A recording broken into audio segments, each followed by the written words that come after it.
Hey, everybody, welcome to the Knuckle Dragon Billy Goat Review with Mike and Josh, where we know 30% of everything and 100% of nothing. All right, good morning, Josh. How you doing today? I'm doing good, Mike. How are you? Oh, fantastic. Got a nice cup of coffee here. Oh man, I messed up. I didn't get me any coffee. That's all No. right. So, we wanted to talk today about artificial intelligence and where we're going. What do you think about it? Well, you know what? It was really funny. We decide our topics by Tuesday. We're in a good formatted, regimented, um, idea based think machine here at the Knuckle Dragon Billy Goat Review. And then whenever you brought it up, I was really kind of skeptical about it, to be quite honest, just because I didn't know a lot about it. I think AI, I'm thinking like these love robots they have now that you can buy. And I'm thinking of the movies that, the artificial intelligence takes over the world. And I thought it was a relatively new concept, but it's not. And it actually goes back to the Greek times, with all these philosophers and talking about intelligence and moving forward. And in one of these other articles I read, humans have been around for, let's just say X millions of years, but in the last 250 years, the expansion of technology has been so vast. We're talking we've gone from steam power to coal power to nuclear power. And we've gone from computers that are as big as your house to a computer that is the size of, you know, your phone. It A just the watch. yeah, your watch. I mean, that's nuts. And we looked sorry, excuse me. We sat here and we've made such advances in technology. I mean, Mike, think in the last, 20 years, right? 20 years for me is going to put me at 14, right? I have a birthday in January. And Yeah. from there, I remember, I think we've talked about before, the first internet I had was at 14 kbs. Oh, that's that fast stuff. That's real fast. Yeah, and you sit there and it was on a landline. For all of you that don't know what a landline is, it was actually, a real phone in your house, and a line went out to the backyard into a box, and you talk to people, and you actually had to know people's numbers they had written down by the phone. But the advance in technology is just so vast, and it is kind of funny. It kind of got started in the 50s, Mike. Do you kind of know how that came about? No, I don't. So I don't know a whole lot of the back history on it. But I do know it kicked off pretty heavily in the 50s. And then it's just increasingly gotten better slash worse. Yeah, yeah, and that's kind of funny, and there's different approaches to it. If we look at a purely business standpoint on AI, it's really beneficial because you take out the human factor in a lot of this, and it's funny that you brought up the 1950s here. They actually credit a lot of this AI becoming into public view by a British mathematician. His name was Alan Turing, and he was a World War II code breaker. So the guy was weird Oh yeah. out of the bat anyways. He even created a test that he named after himself that we use today still, right? And it determines the machine's ability to quote think like a human. And people are like, dude, you're fucking What test nuts. is that? What test is It's that? Do you called know the name of it, it? it is called the Turing test by Alan Turing, the Turing test. No, I haven't heard of it. Dude, isn't that crazy? And it for me, a lot of the AI that I think a lot of people see, Mike, is from movies. What was that Will Smith movie about the AI, the robots, and I think it was called AI. Or no, it was or called iRobots. That's what it was. I iRobots. Robot? And people see that and they're like, "Oh my god, that's nuts!" And but it's reality. It's Yeah. reality. Yeah, I almost think a more realistic one would have been like Transcendence. Have you Yeah. seen that? No, I had not. I don't watch a ton of movies, but could you kind of explain the premise on that? Yeah, so Transcendence, the main actor is Johnny Depp. In the movie, he's working on AI. There's this other group of people, privately funded, I guess, that are against it and think it's going to be the end of the world. So they continuously try and stop it. They end up shooting him, and the bullet is laced with poison.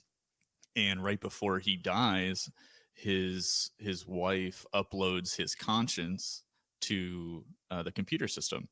And almost immediately, he starts to reconfigure the computer to work best for him. He starts like realigning all of his files, and just he wants more, and he starts to expand, and he needs to be plugged into the internet.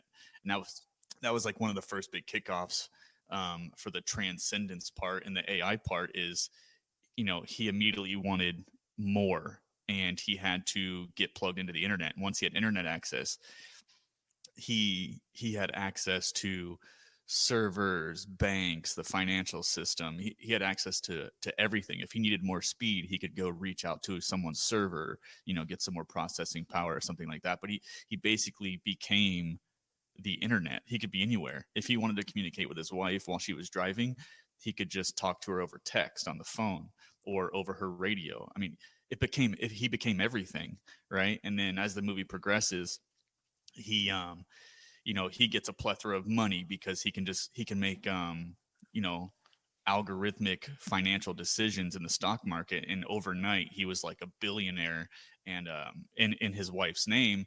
And they built this huge facility where they started doing like nanobot technology. And he got so advanced so fast, he was creating these pods that could make humans. He could heal people with nanotechnology, and he was sending these nanobots into people, and then he could control the people. It was more realistic for me than iRobot.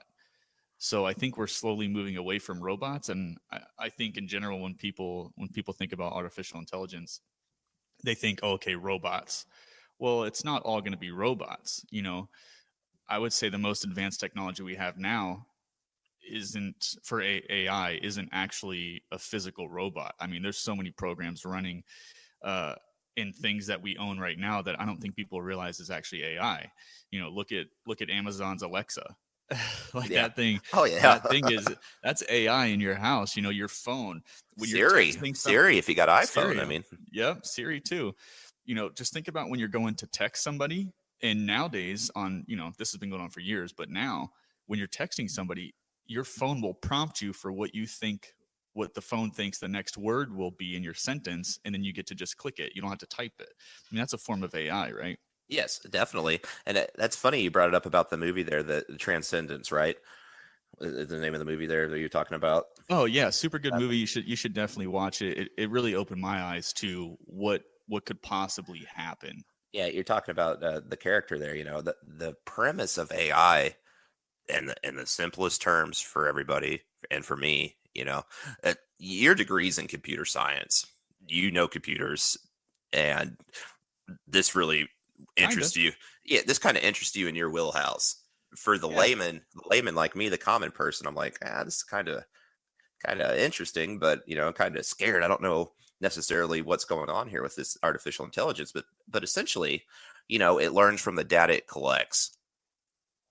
That's like you're talking about. The guy sits there, they analyze the data, and it goes from there. And it's funny you brought up some of those, Siri and Alexa. Do you remember Watson that IBM made it? Yeah, I do. So the thing about Watson was basically a supercomputer that they wanted it to think on its own and be able to pull data that it already knew. So normal AI, I guess it's not normal anymore, but when AI was first beginning, it was more input output. Like you could give a robot or some AI, whatever. You could give it a set of code, and then it would just do that code. Well, what they found out was to really advance AI, they needed to teach AI how to learn like humans. So how do humans learn? They watch something and then they try it, right? So if you don't get it right the first time, you try it again. But so anyway, what they did with Watson was they sat it in front of Wikipedia, and it read everything in Wikipedia. That's all it did.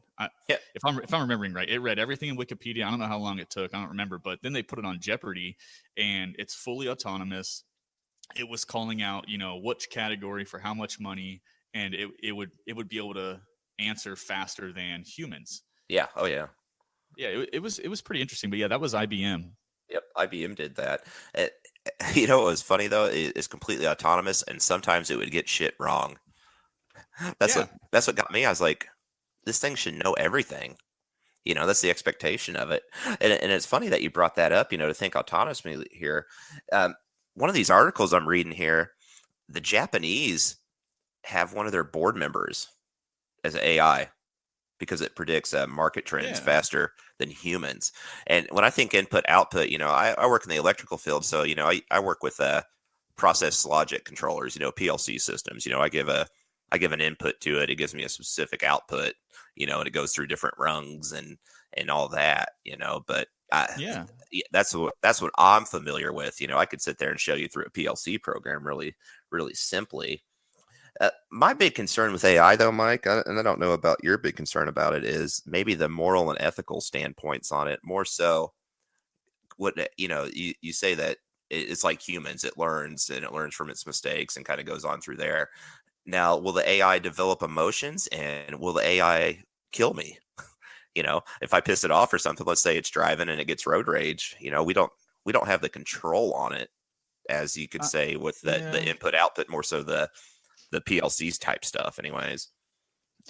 Yeah, I'm not really sure. And I mean, I've heard arguments on both sides. So I've heard that, Elon Musk, his is like kind of a doomsday. He's like, we shouldn't be making AI weapons. He's like, because that's just going to turn bad. And he thinks there should be a government body or civilian body that is regulating what's being done with artificial intelligence. That way it can be watched closely.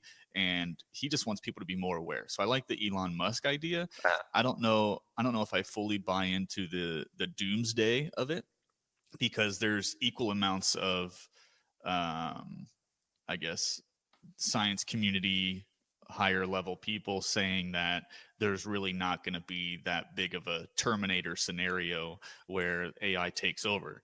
They think they're going to have control of that, but I don't know. I'm on the fence with it. I uh, don't really know what's going to happen. I don't think anybody knows what's going to happen. no. But once we get to a point where AI is actually self learning, Mhm. and it is connected to the internet, it's going to want to it's going to want to learn everything. It's going to want more. I mean, that's just how humans are too, I think. But in a machine world, I think a machine will think differently. Like it's a perfectionist. It'll want more, increasing power, um, and it'll want to be faster. It'll want to think more. It'll want to fix more things. I don't know. That's kind of what I'm thinking. Yeah, but for me, it is. I know that you have the artificial intelligence and all that, and it's really good at analyzing data and making assumptions off the data it has. Now, here's the thing, though. Where is it learning the data from, and is it good data? I've read stuff. I don't. Gosh, I wish I would remember what this is called, but a lot of times they'll set AI down in front of movies and have them watch movies, right? Thousands of movies, and they'll tell them, okay, write something Yeah. about the movies, and it's really funny what comes out. Maybe they're low level AIs, but it's like, child one is disappointed at Christmas and the family leaves. I'm kind of giving a Home Alone scenario, and it goes through that. Also, they've put AI in chat rooms, which I'm surprised chat rooms still exist this day, Yeah, honestly. they've been doing the chat room thing for quite a while Yeah, now. we're talking bots, but the thing is with this too, they said, okay, learn from this chat room and kind of give an overall synopsis on this. And when it comes back, it's like it's disgusting. From the chat room it was at, basically it turns this Yeah. AI into like a supremacist, neo-Nazi, I guess you should say, just like saying Yeah. despicable human things. But you know what? At the very core of it, it's learning from what people are giving it. And I kind of like what you're saying here is that, do you think AI can learn from AI and they just kind of cut the humans out of it? Well, that's what they're doing now to try and I guess advance AI. So excuse me. So what they used to do was, input output. They would tell it to do something and then it would do that. But they want to go further than that. So how do you make it so it learns on its own? So from my understanding, what they're doing now is they're taking a robot, okay, and I'll just call them robots. So they're taking a robot and they teach it how to do something really well. So Uh, let's take chess, okay?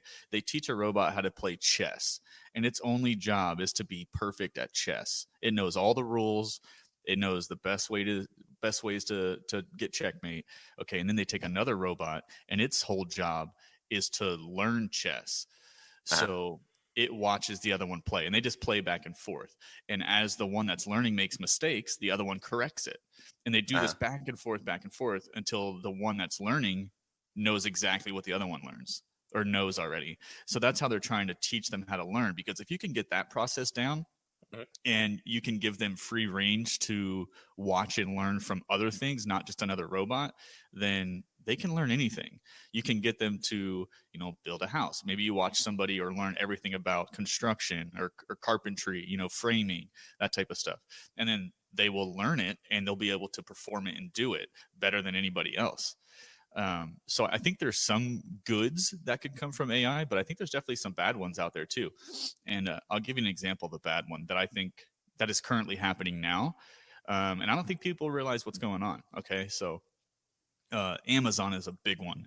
Amazon and Google are both huge in AI, Oh yeah. but I'm just going to talk about Amazon for a second because it's currently relevant and it recently happened.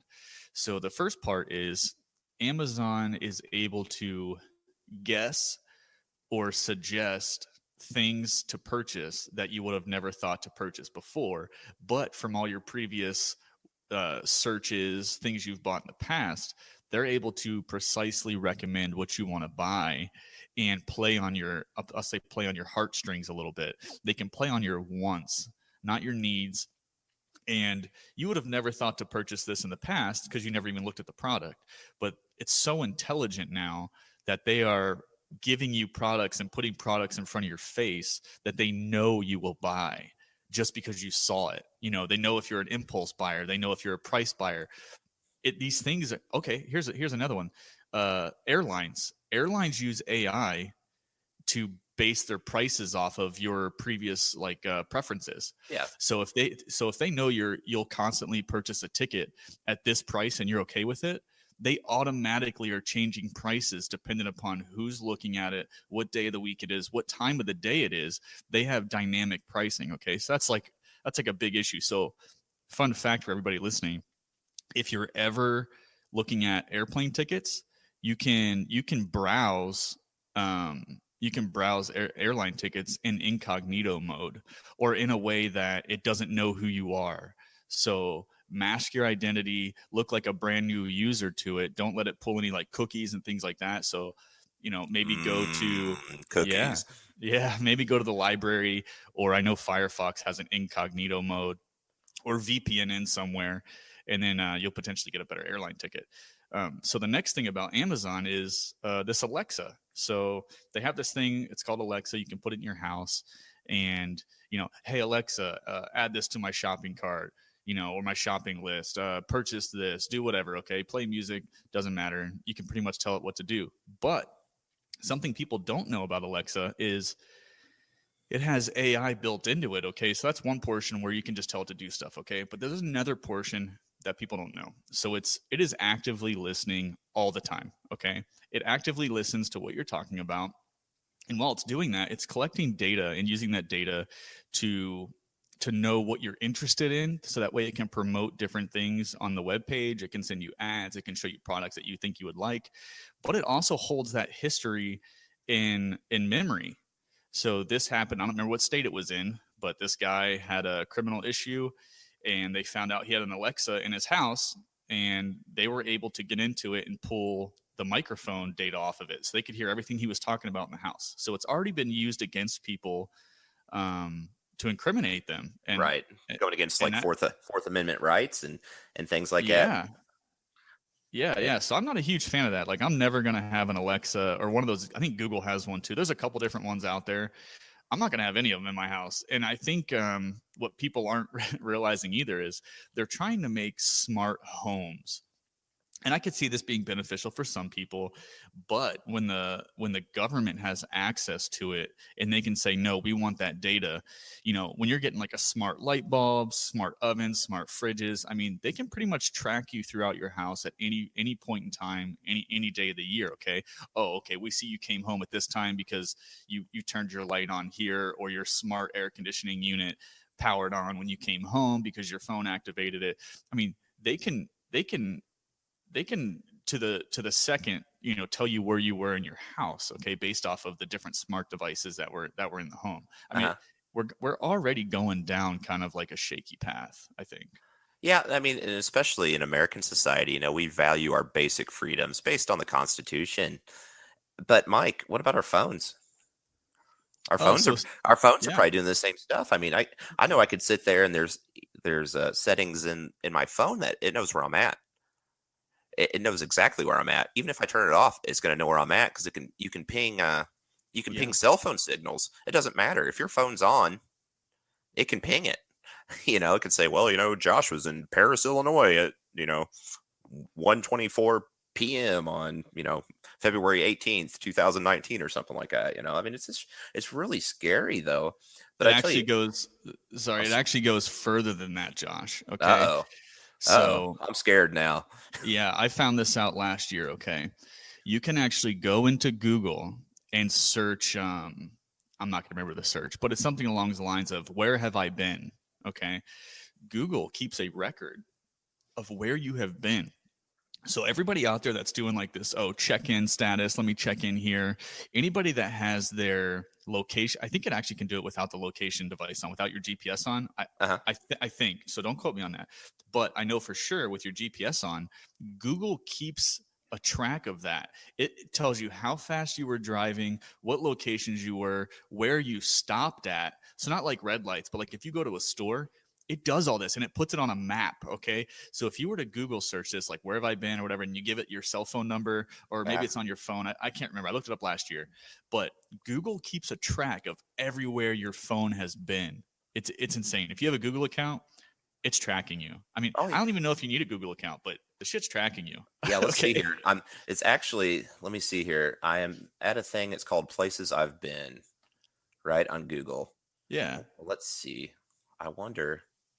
I mean, it's not showing me any data right now. I'm actually in my Google account.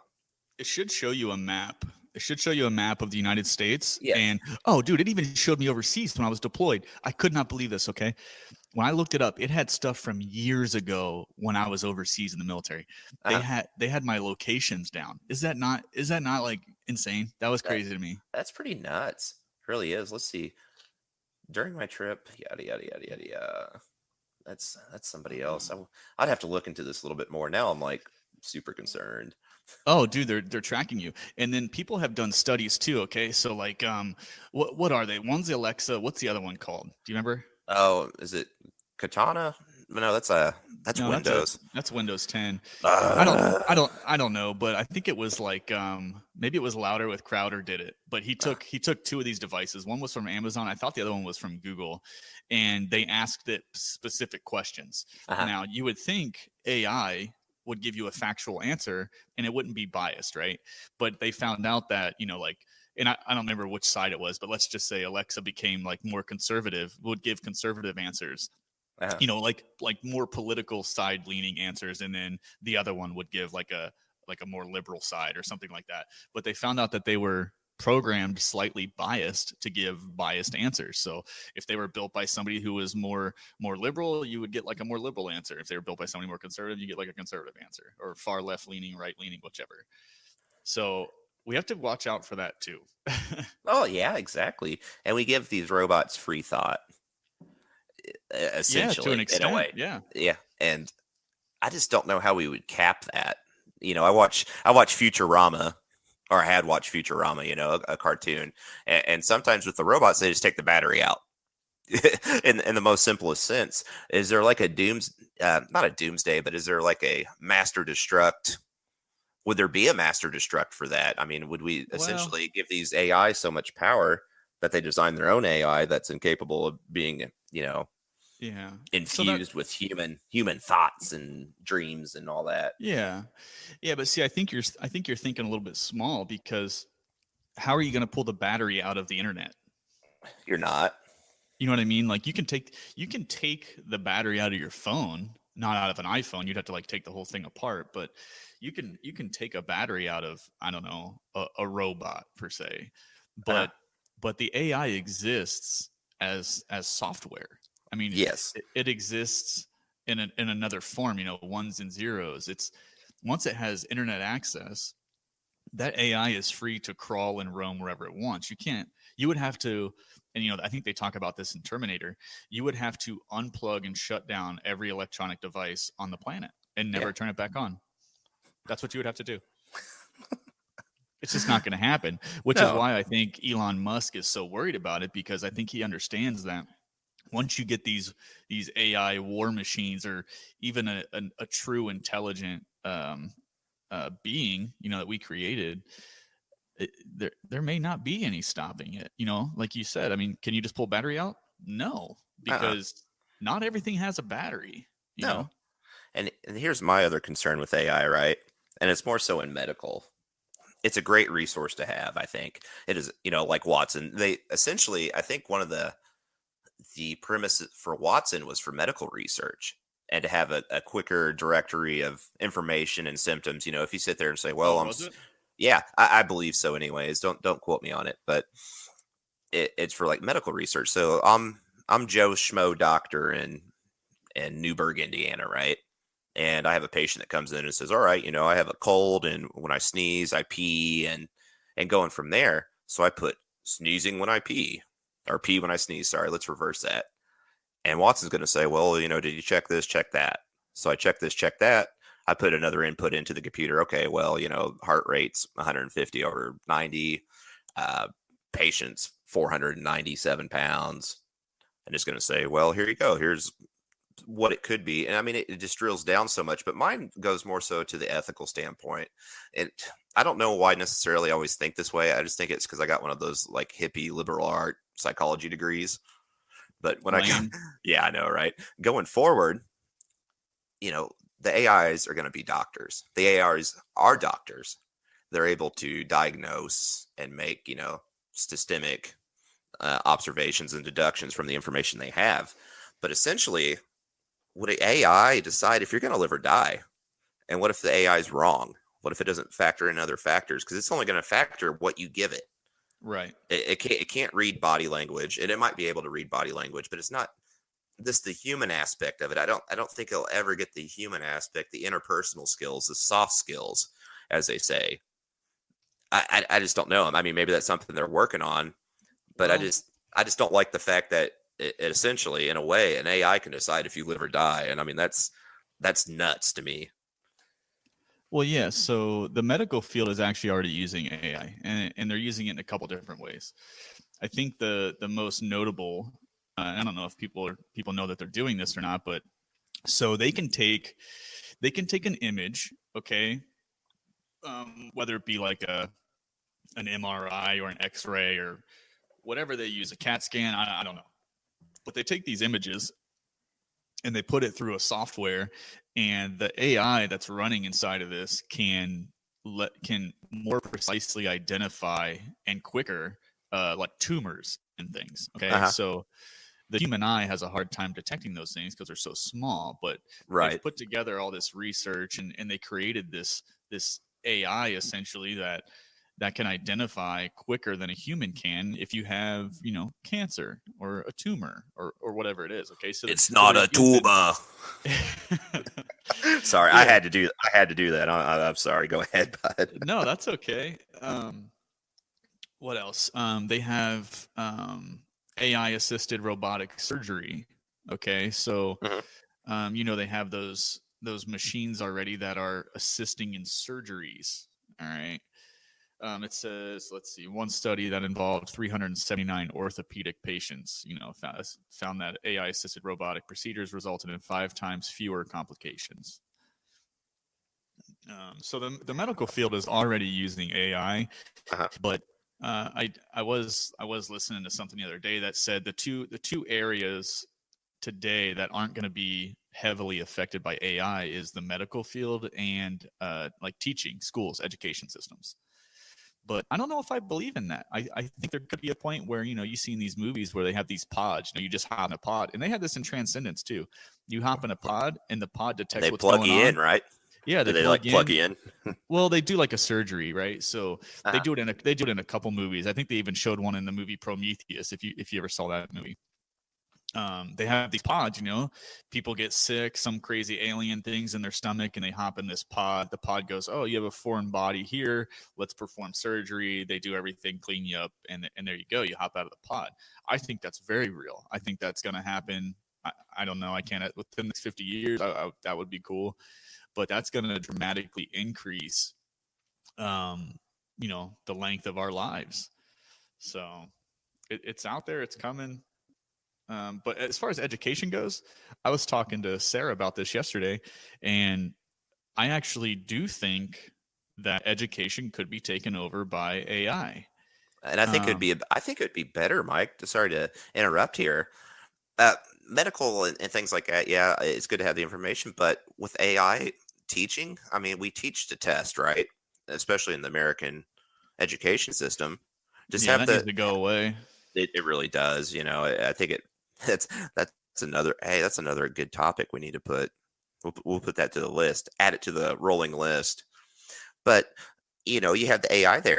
All it is teaching facts and giving feedback on papers. And it can read so many papers to know what a good paper is and what a bad paper is.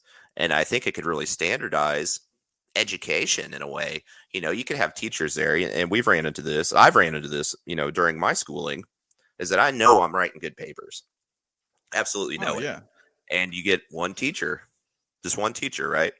That might not just like you.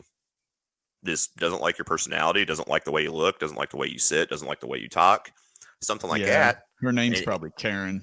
Yeah. I want to talk to your manager. It probably is Karen. There's any Karens out there. I'm sorry. We don't mean to throw a wide net on all Karens. It could be Sam or Pat or somebody like that. Who knows? Everybody knows a Karen that's a little bit of a bitch. Yeah. Do you ever see those memes? Gosh, you're going to get me off topic here for a second, but you ever see the memes of the lady with like the short cropped hair? And it's like, if you see this lady come into your store, there's 100% chance she's going to talk to your manager. And it's like, dude, I absolutely love it. I'm like, that is great. But going back to that, I think with the education to be a lot better because it takes the bias out of it. It takes the bias out of education. It gives strictly the facts. There's no bias to, if you go to prestigious Harvard or if you go to local junior college or community college, there's no bias in it because it has a set standard, and we know what that set standard is. I think, anyways. I mean, correct me or give me your thoughts on it.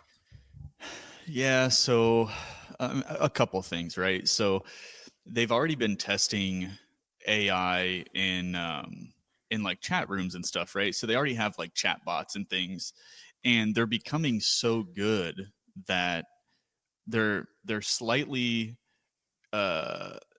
what's the word, indistinguishable from if you're talking to a human or not. And right. what makes that a problem is you don't actually, they can become so convincing that they know human interaction. They can be so intelligent that they can manipulate you. Okay. And this is going to become a problem later on. And they're already talking about it becoming a problem, is that you can put AI in a chat room or to communicate with people on Facebook. They can create fake profiles, whatever, but they're so intelligent that they can manipulate people because they understand the human interaction so well and they know how people function, that they can change your mind. Okay, so this becomes a problem down the road when, okay, they have all these AI bots out there, and somebody's super extremist left wing or right wing, they have access to AI. They can persuade people to vote a certain way or do certain things or to think a certain way. So I think it might be slightly troublesome if you get AI involved in education, because who built it? What underlying software is there in there? And are we going to have bias situations where, if you look at colleges nowadays, colleges are, everybody knows they're going like super like liberal, left wingish, so can you get that type of bias with AI? I absolutely think so. I mean, look at Facebook. I mean, Facebook and YouTube, they're increasingly being biased towards political views. That's a known thing. Whether it's right wing or left wing, they've been found to algorithm out certain videos and block certain pages. I mean, it's a thing. I mean, AI can be biased. It just depends on who's creating it. What's their viewpoint. Yeah, yeah, and that leads to in a perfect society, and let's say I like to use the term in a vacuum, right? In a vacuum, we'd have a moderate AI teaching and giving people the will to have their own free thoughts on subjects. But you brought up a really good point, and I didn't necessarily think of it that way, Mike. But you're right. Who I can make a program for an AI, and you can make a program for an AI, and it would come out completely different. And we're not so much different in views, but what I might find important information to have the AI teach and kind of scan and kind of facilitate education would be different from you, which would be different from somebody else, which would be different from somebody else. So necessarily, we wouldn't have a standardized education as you would think. So, damn, that's a good point. I'm in awe right now. That is a very, very great point. And it's kind of funny though, going back, there is money to be made in AI. Oh yeah, they're saying invest now because by like 2030, something like that, AI is going to be in the trillions of dollars. So they're saying invest in these smaller companies and play the long run because AI is not going anywhere. They say it's just going to get better and better and better. And as things become more open source, all these smaller companies are going to have access to these big AI open source, program softwares, languages, and it's just gonna start to boom. So they're saying invest now. Amazon's getting huge, Google's getting huge, and I didn't know this, but did you know Google is buying up all of these AI companies? Really? Oh I did not know that. Oh yeah, over the past couple of years, they've been scooping everybody up. They're buying all the AI technology and all the AI companies, and they even have some programs that they're working with with the government. It's getting pretty up there, and Google currently has 1 million servers or more. Okay, so that's a lot of computing power, and they're trying to get, and I can't remember the time frame, but they're pushing to get 10 million servers. Okay? Holy cow! Oh yeah, they're the largest server hub farm on the planet that we know of. Dude, check these numbers out, right? I'm a numbers guy. I don't know why. I hate math. I struggle at it. I'm the type I could sit here and read a book about something and give you a good discussion about it. Not trying. That's just the way my brain works.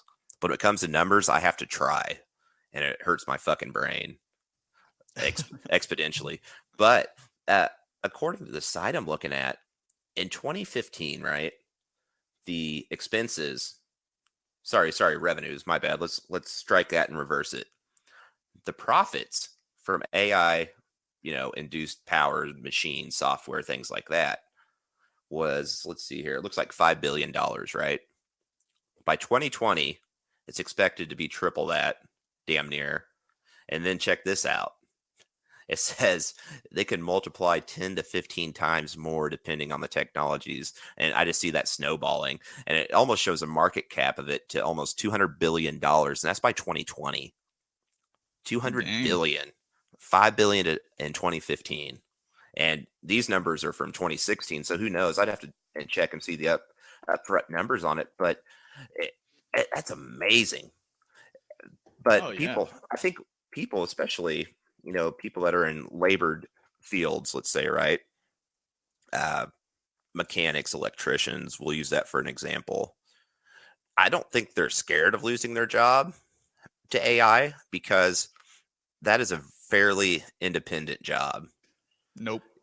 No, come on, man. You got to let her agree. Oh, I don't agree. Oh, for my viewpoint anyways, is that there's a lot of free thought and things that go on with that. Now, if I programmed a AI to analyze all these things and hook up a diagnostic to something, yeah, I would probably trust that more based on the information it has. But for me, I'm a skilled mechanic by trade, as you are as well. Oh, that's going to go away. No way, dude. All right, so let me blow your mind, okay? Oh, man, blow it. All right, so check this out. So I used to be a car mechanic. I worked at a GM dealership back in like 2005, okay? This is and this isn't necessarily AI yet, but I just want to give you an insight. So when rotors were on. Okay, so rotors used to just be on the front of cars. It's for your brakes. Okay, it's what your caliper and your brake pad squeeze on. So you have your rotor there, whatever it's called, brake rotors, right? Is that what they're called? Yeah. It's been so long. So we used to take those off, put them on a lathe. Okay, this little machine that was made to, you would grind the surface down to make it smooth again. So if you had wobble in your brakes, you would take the brake rotor off, put it on this machine, and it would basically machine it smooth again. Okay, so that had been around for a long time. That's just how you did it, and we were like, okay, we'll just do it like this. Is how it's ever going to be.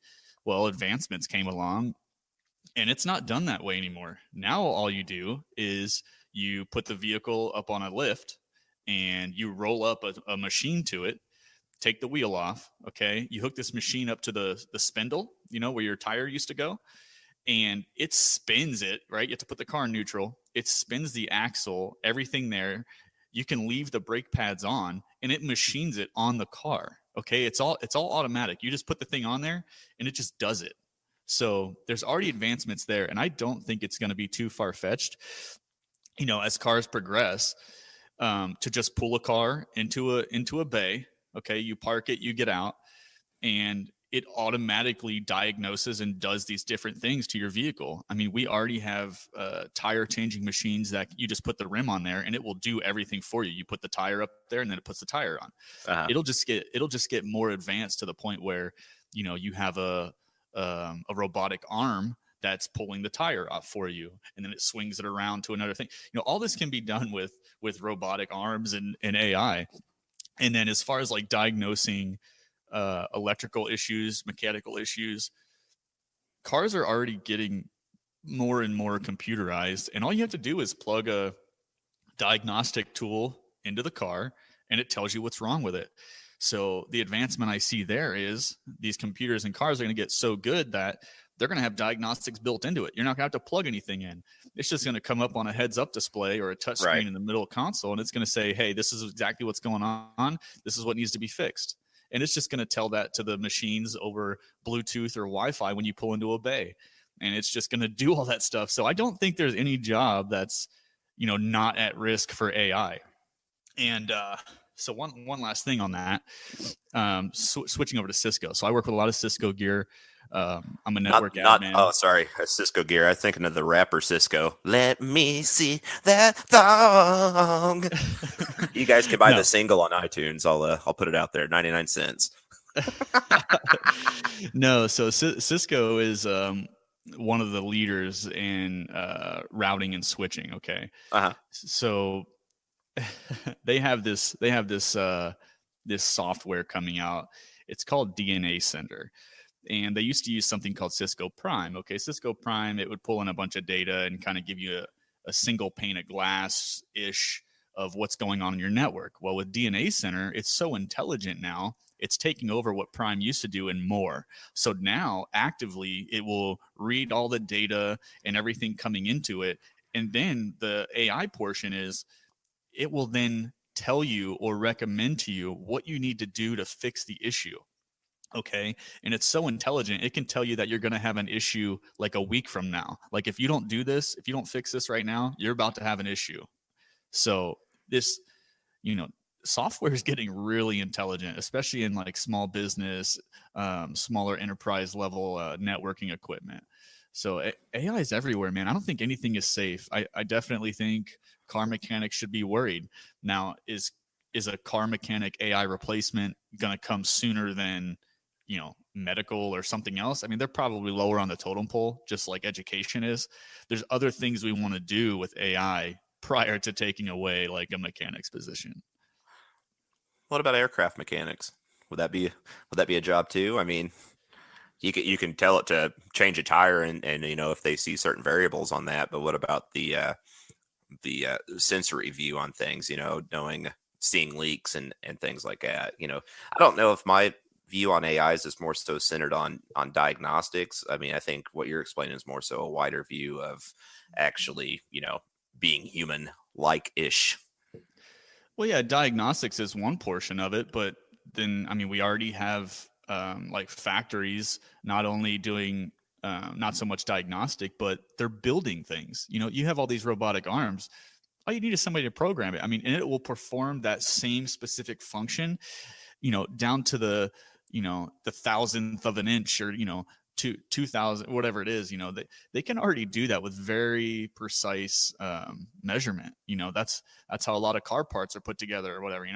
There's just this robotic arm just grabs a piece, puts this piece over here, and they can do it fast because they can start and stop really fast. Okay. So you just do that all day. So what we're eventually going to see happen is, as these factories and different jobs get taken over by robotics and AI, you're going to see the doors not open as often, right? So you can do the same 24-hour job in an 8-hour period because there's no breaks, there's no stopping, and you can go as fast as your slowest piece of equipment will allow you to go. So what I mean by that is, like, if your conveyor only goes a certain speed and you can't make it go faster, then your robotic and AI technologies can only go that fast. So they will match the slowest speed, right? So that stuff's already happening today. There's a really cool video out there of this little robotic device used in a factory for sorting. So it sorts out, I think it's like green and red apples, right? So they have all these red apples coming down the chute, right? And every now and then there'll be a green apple mixed in, but they don't want the green apples. They just want the red ones. This robotic arm can just smack the green apple out of the air. That's like, what it does. Yeah, it's so fast. And so this conveyor is just pouring apples, right? It's just screaming apples. And this robotic sensor and arm can see the other color so fast, it just smacks it out of the air as it comes down. So these things are actually dropping. They're coming through the air and they're dropping down like a level. So there's an air gap there, and it just smacks them out of the air. It's pretty cool to watch. Look that up. It reminds me, God, now I'm sounding like such a nerd. I guess I am. You know what? I should just get and embrace it, really. But I watch How It's Made. Have you ever seen that show? Oh yeah, that's a pretty good show. I like it. I love it. I love the high speed facilities they go into. Let's just say they go into the beer bottle facilities. Let's just say we go to one of these major beer importers, makers, crafters, any other word that ends in an ER that's not a bad word, but we go, yeah, that's, sorry about that. That wasn't too nice. There are a lot of bad words out there in the world. But like you're talking about, they can see imperfections, minute imperfections going at like 1,000 pieces a second. Let's just say that. And we're only limited by the capacity of the machine and the breakdowns of the machines. That's what I don't think a lot of people realize too, is that, yeah, you have these machines and they can work forever, but who's going to work on them when they break? Other machines. Really? Machines. Really? Oh, yeah, dude, I'm telling you. So here's the thing. Once AI gets to a point, it's going to fix itself. It's going to know quicker that it's wearing out, and it will be able to repair itself. Maybe they'll have repair bots, that just, they come up like one of those robo vacuum cleaners you can put in your house, and they just, it sends out a beacon saying, I have a warning light and, this bearing is wearing out. So it'll come over, scoop it up, take it back to the shop where it puts it on a grid display on the floor. And then because of the grid, everything knows where it's at. And then it can just zip, zip, zip, zip, work on everything, I mean, I know it sounds like science fiction right now, but I mean, that's a very good possibility, Well, just think 68 years ago, that, when Alan Turing was kind of envisioning this, people just scoffed at it. They're like, oh yeah, that'll never happen. And then you have the cartoons like the Jetsons where they have flying spaceships and that it's coming to reality. They have the watch that you talk to, The Simpsons. I had a discussion with Tyler from Secret Time with Tyler a couple of weeks back. If you guys haven't heard Secret Time with Tyler, it is a great show. He's super smart, good dude, pretty interactive. But we were talking about cartoons, and one of my favorites is The Simpsons, right? And there's so much stuff on The Simpsons that like has come to reality, and that like current events, like Trump being president, they had that on the show back like in the 90s. They're like, oh, that'll never happen. Well, guess what? Trump's president. Deal with it. But, there's certain technologies that you had. Yeah. Do you remember the show Knight Rider with David Hasselhoff?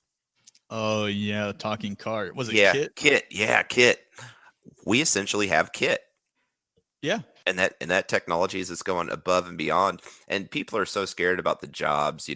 We've talked about humans losing jobs, but essentially AI is not going to worldwide. Globally, estimates are there's no more than 75 million people that are losing jobs. Yeah, But so that's not even losing; that's to be affected. yeah. And you brought up a good point with the automotive industry as well. It's basically adapt our clothes. Yeah. you know, if you don't use the artificial intelligence, which I'm glad you really brought up about that, because where I live here in Evansville, if I go 30 miles north, is like one of the largest Toyota plants in the world. Oh, You really? know, yeah, and that's all they have technology. There's AI, like you said, that there's technology there that helps him be a global leader in automotive. Instead Yeah. of having a guy sit there and tack weld a hood on a car that would take 45 minutes, it takes a robot 10 minutes, let's just say. And the advances in the automation there, it makes a lot of things cheaper. And then we get into, yeah, these people are like, well, we're going to lose jobs and things like that. There is so much of the world that doesn't work. Yeah. And I'm talking people wise. Yep. In our country alone, right? Let's just say the unemployment rate is 5%. Okay. We'll say 5%, and we'll just say 400 million. 5% at 400 million is what? It's It's 8 a million. number. No, no, no. It's what? Gosh darn it! It's 20 million people. Is that what that is? Yeah, at 10%, right? Because 10% would be 40 million. Yeah. Yeah, I'm sorry. Public math isn't very. I told you I wasn't good at math, but 20 million people right now, Carry the ish. 7. Yeah, divide by 3 plus 4. I don't know if that's a positive or a negative number, but I mean, even if you're looking at that, even in the population of the United States, it's 10 plus million people that just don't work anyways. Right. They don't contribute, and the numbers could be quite larger whenever you add in other different factors, other different factors. Wow, that's some good verbiage there for you kids. Listen to this at home with mom and dad. Don't use double negatives. other other whatever, but that's I just think people get so fixated on it and they think it's ridiculous. But uh, in my in my research that I've done, I hadn't done extensive research on AI until we discussed it last Sunday. Well, And look at this for a second, okay? I've heard two sides of it. One is people think that AI isn't going to take jobs.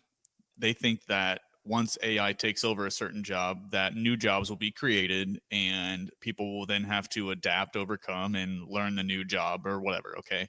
So, and they're basing this off of, the 50s, 60s, 70s when AI was starting to do things and machinery was starting to do certain things that did take jobs away. Well, their basis is, well, those people didn't stop working, right? They had to find something to do and jobs are created. So an example of this would be farmers. Okay, so back in the farming days, they would just be like 100 people in the field or more, and they would either be picking corn or whatever it is, right? Well, now they have these combines, and these combines are so advanced. They have GPS integrated in them, self-driving. You pretty much all you have to do is just sit in it, and it'll just do the rest on its own. oh So yeah, they're so advanced, right? I mean, it doesn't take a couple weeks to get a field of corn, pulled up. Now it takes like a day, and you could do hundreds of acres. oh yeah. You decrease the people that are needed for it. That's like our country. Back in the early, let's just say the beginning of the 20th century, right? Uh, I'm just pulling numbers out of my head here, and I don't know necessarily if they're right, but let's just say 20 to 30% of the population was in agriculture. They were farmers and this, that, or the other. But Yeah, small labor jobs. yeah, but with the invention of not even AI, but just advancements in technology have moved that away. And with the advancement in technology, we're increasing our health in a way. You're not out there pulling up Yeah, corn, as you're saying. I'm not out there pulling up corn and doing these really labor intensive jobs whenever I have somebody that can do it for me better, faster, stronger, and I don't have to sit there and break my back on it. So I can sit here and yeah, approach it with other job avenues, and which I get fixated on a lot of this stuff. Really, more so with I think what it really comes down to in the grand scheme of things with AI is that as humans, we don't want to lose control. I think it comes to a control issue. Obviously, you have all these You robots that think are that's doing what it things. is? I think at the very basis of it is control. People Okay. do not want to lose control over it, and kind of like we are talking about with the artificial intelligence, if it comes to a point where it can make free, independent thought and do actions that it needs to do, and that's it. And people don't want to lose that control. So I think really, for the long and short of it, it comes to control. So in closing, kind of what do you think about that, Mike? Well, so a couple things. I got a couple things I want to bring up. I Uh, so one is, what do you think would happen, and how far do you think we could advance if instead of teaching, will we ever get to a point in education where things are so advanced, AI is used so much, robotics is used so much, that we start leaning education more towards science? What if it was mandatory from, kindergarten up to start exposing kids to programming languages or different softwares? What if they're, that became they're like already, a main they're already point in school? they're doing that now. My 8-year-old comes home and is stoked. She's like, Dad, we have this program. I think it's called Tinker, Tynker. That's just like a basic coding program. There's like, oh, I can code and I can turn this frog purple, or I can, make a frog 10 feet tall or 2 inches tall. And we start them Yeah. early with that. It was like us in school. We know how to use computers so well because it was pushed in school. I remember going to the library and having to log on to a computer via DOS, right? Yeah. DOS, using DOS to sign on. Yeah, you had to put in the 5.5-inch floppy to play Carmen Oh yeah, Sandiego or the Oregon yeah. Trail. Oh yeah, we had an Apple IIe. I was in 5th grade and we had an Apple IIe and we were playing Oregon Trail on it. But we start them early, and it's a good field to get into, and especially with schools and the way they're kind of formatted. I shared a video a while back. I know Butler seen it, and you probably seen it as well. That the education system in the United States was focused more so to factory work, right? Yeah, We line had the up, kids. come in on Yep. time, sit in single file, listen, Yeah. raise your hand. Can you go to the bathroom? No, you can't. Piss your Yeah. pants. Yeah. Piss your pants. You're not on break. You're not on break. This is crap. But I think essentially, yeah, we're going to get there. And there's so many jobs to have out with that. And it's a really exciting time to be alive. It really is, dude. I love it. Yeah. I I mean, absolutely freaking love it. let's go down a rabbit hole here. I got a question for you. Go ahead. What if the reason kids are getting ADHD or being perceived to have ADHD is because they're so freaking bored? Kids are so intelligent at a young age. They say that kids from an age of something, from birth to like 5 or 6, are at the genius level of learning and thinking.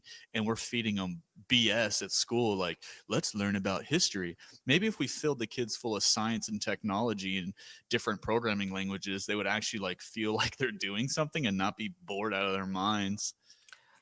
I really like that point. That is a great point. It comes more so to how education's forced in a way, and that's what you kind of precluded too. I Yeah. for me, we don't give children enough free thought. Children are extremely intelligent, and you're right. Your brain from like birth on to ages, let's just say 7, right? To age 7, they say that's like the best time to learn a language. It's the best time to learn this, the best time to learn that. Oh yeah, you're And imprinting. You can absorb that, and your brain is so ready to be imprinted on. I mean, I know people who are teaching their kids, 2, 3 languages as a child, and their kids can speak it. I mean, yeah, it's so easy. But yeah, in schools we're feeding them, what they're allowed to have at lunch. yeah.